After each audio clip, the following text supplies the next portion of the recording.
The cops had their flashlights drawn before I even made it out of the Uber. One officer barked with authority, telling me to put the bag down like I was hauling plutonium. Another had already stepped onto my lawn, my own lawn, and was demanding identification. I had just come back 2 days early from a boring insurance conference in Des Moines. And yet here I was, being treated like a burglar in board shorts. That's when I noticed the bike, definitely not mine, laying sideways in the grass, and the Nerf darts plastered to my bay window. From inside my own house, a teenage voice yelled loudly about the cable being out again, calling for his mom. The thing is, I don't have cable. Never have. My name's Cameron Bell, 42 years old, divorced, quiet, ex-military, currently working as a senior systems analyst who keeps to himself in Sweetwater Oaks, a deceptively peaceful cul-de-sac in suburban Georgia. I live a minimalistic life with a clean lawn, no wind chimes, and definitely no holiday inflatables. I don't throw parties. I don't attend parties. My idea of socializing is a polite nod to the mailman. But my mere existence was somehow an affront to Loretta Hembry, HOA vice president, recent widow, and a full-time menace with a clipboard that seemed surgically attached to her left hand. She carried that thing everywhere, even to the community pool, wrapped in plastic during her aqua aerobic sessions. Loretta hated that I didn't volunteer for what she called block spirit. She hated my solar lights, claiming they disrupted the aesthetic harmony of the neighborhood. She despised my allegedly unregistered bird feeder, even though no such registration existed in our bylaws.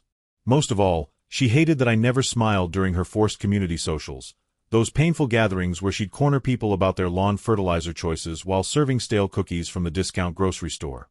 Still, I never expected she'd move her teenage son into my home. That was a level of audacity I hadn't prepared for, even after 2 years of her passive-aggressive sticky notes on my mailbox. It started small, as these things always do. First came a letter citing suspicious inactivity due to my low electric bill. Apparently, being energy efficient was now grounds for investigation. Then came a warning for a dangerously untrimmed bush, which was actually a bonsai in a pot that I'd been cultivating for 3 years. She'd taken a photo of it with a ruler next to it, claiming it exceeded the maximum foliage height by 2 inches. Next came Loretta's dog, Winston, a neurotic poodle mix that regularly did his business on my walkway with military precision. Every morning at 6:15, like clockwork, I installed a camera to document this daily violation. Loretta's response was swift and dramatic. She said I was creating a hostile surveillance state and threatened to bring it up at the next board meeting. She actually used the phrase surveillance state with a straight face, as if my single-ring camera was somehow comparable to Big Brother. The harassment escalated when she started measuring my grass with an actual ruler during her morning walks, leaving notes when it exceeded 3 inches. She complained about the placement of my garbage bins, claiming they were visible from the street for 12 minutes longer than the HOA guidelines permitted. She even filed a formal complaint about the color of my welcome mat, stating that charcoal gray wasn't listed in the approved color palette, only slate gray and ash gray. When I left for a 3-day insurance convention, I followed standard protocol and notified the HOA office. It was a simple courtesy email, nothing more. Loretta emailed back within minutes with her typical passive-aggressive cheerfulness, thanking me for my transparency and wishing me safe travels. She even added a smiley face emoji, which should have been my first red flag. Unbeknownst to me, this woman interpreted that notification as permission. Permission for what, you might ask? Well, apparently permission to run a teenage Airbnb in my house without my knowledge or consent. While I was sitting through mind-numbing presentations about actuarial tables and risk assessment matrices in Des Moines, Loretta's 15-year-old son, Braden, decided to move into my home. Not just visit, not just peek inside, but actually move in with full commitment. He and 2 of his Xbox-obsessed friends dragged beanbags into my living room, rearranging my carefully positioned furniture to make room for their gaming setup. They ordered pizza on my Alexa, which I discovered had somehow been renamed to respond to YoBot. They told neighbors I was letting them crash while filming a YouTube series about teenage entrepreneurship, whatever that meant. The audacity didn't stop there. Loretta had given him a garage door opener, one she'd apparently had made at the hardware store using the code she'd somehow obtained. She'd stocked my refrigerator with energy drinks and frozen pizzas. She'd even put a handwritten note on my door that said recording in progress, do not disturb, as if my home had been transformed into some kind of teen content creation studio. Braden had set up a whole operation in those 48 hours. My home office became his streaming room, complete with ring lights and a green screen taped to my wall. My guest bathroom was filled with hair gel and body spray that could probably be detected from space. They'd even rearranged my kitchen cabinets, moving my coffee mugs to make room for their collection of protein shakers. The moment I stepped out of that Uber at 8:30 in the evening, exhausted from flights and connections, and opened my front door with my own key, Braden screamed like I was the intruder. Not a surprised yelp, but a full theatrical scream that probably registered on the Richter scale. His friends scattered like roaches when the lights come on, one of them diving behind my couch while another tried to hide behind my floor lamp. Loretta, who'd been monitoring everything via her Ring camera network that apparently included a view of my driveway, immediately called 911 and reported a violent break-in. She used words like aggressive and threatening and potentially armed, painting a picture of me as some kind of home invader when I was literally holding my conference tote bag and wearing khakis. Hence, the flashlight brigade that greeted me on my own lawn, treating me like public enemy number one while a teenager in my living room live-streamed the whole thing to his 12 followers. The cops quickly realized things didn't add up when I produced not only my driver's license but also mail address to me, utility bills in my name, and a photo of me holding a trout in that very living room from last summer's fishing trip. The photo was still on the mantel, though Braden had decorated it with LED strips for mood lighting.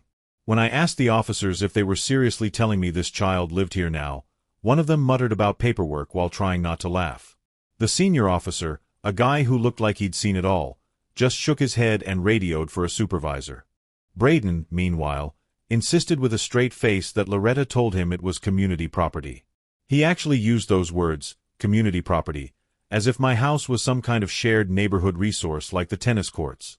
He pulled out his phone to show a text from his mom saying the house was available for youth development purposes. The officer reading it looked like he was trying to solve a calculus problem. The truth started unraveling quickly. Loretta had faked an HOA authorization letter, complete with a forged signature from the HOA president, stating that vacant properties may be temporarily repurposed for youth development. She'd even created a fake email account to send herself approval for this supposed program. The level of premeditation was actually impressive in its absurdity. When Loretta arrived 15 minutes later, she was in full Karen mode. She demanded to speak to the officer's supervisor, threatened to call the mayor whom she claimed to know personally but definitely didn't, and insisted that I was the one trespassing. She waved her clipboard around like it was a legal document, showing pages of HOA bylaws she'd highlighted seemingly at random. She tried to argue that my early return constituted a breach of the verbal agreement we'd never made. She claimed Braden was providing security services for the neighborhood by occupying vacant homes. She even suggested that I should be grateful for the free house sitting, conveniently ignoring the $147 in pizza charges on my Alexa account and the energy drink stains on my carpet. A detective got involved after I filed a formal report. Detective Morrison, a no-nonsense woman who looked like she'd rather be anywhere else, took one look at the forged documents and actually laughed. Not a chuckle, but a full laugh that made Loretta's face turn purple. The detective spent 2 hours documenting everything, from the fake garage door opener to the unauthorized furniture rearrangement. The investigation revealed that Loretta had been planning this for weeks. She'd been telling neighbors I'd agreed to mentor troubled youth, setting up the narrative for Braden's occupation. She'd even created a fake charity called Homes for Growing Minds and made herself the director. The business cards she'd printed were discovered in her car, listing my address as the organization's headquarters. Loretta was charged with trespassing, forgery, and contributing to the delinquency of a minor. The last charge was particularly amusing since she'd essentially taught her son that breaking into houses was acceptable if you called it youth development.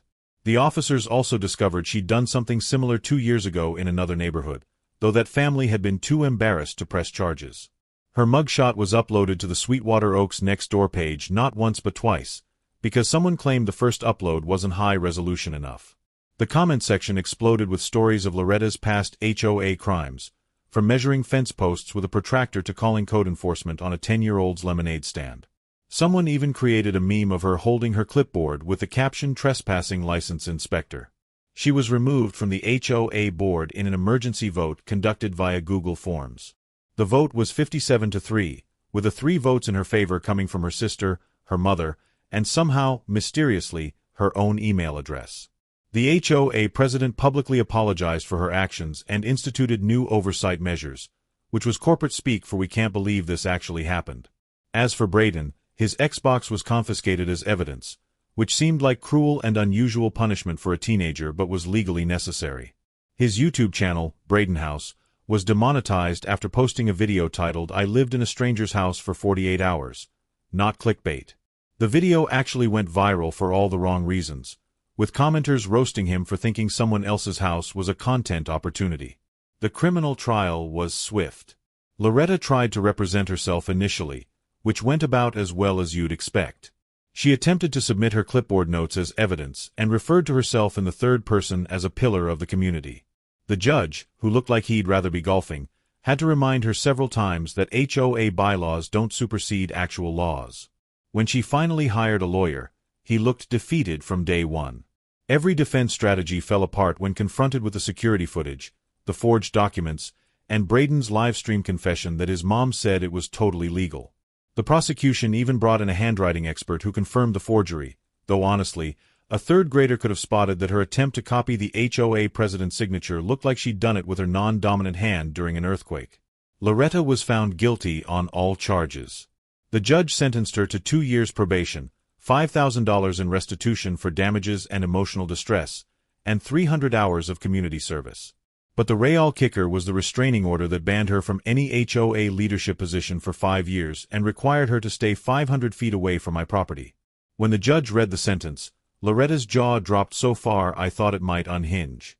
She actually asked the judge if he knew who she was in the community, to which he replied that yes, he now knew exactly who she was, a convicted criminal. She turned to look at me with pure venom in her eyes, mouthing something that was definitely not an apology while her lawyer tried to shuffle her out of the courtroom before she added contempt of court to her collection of charges.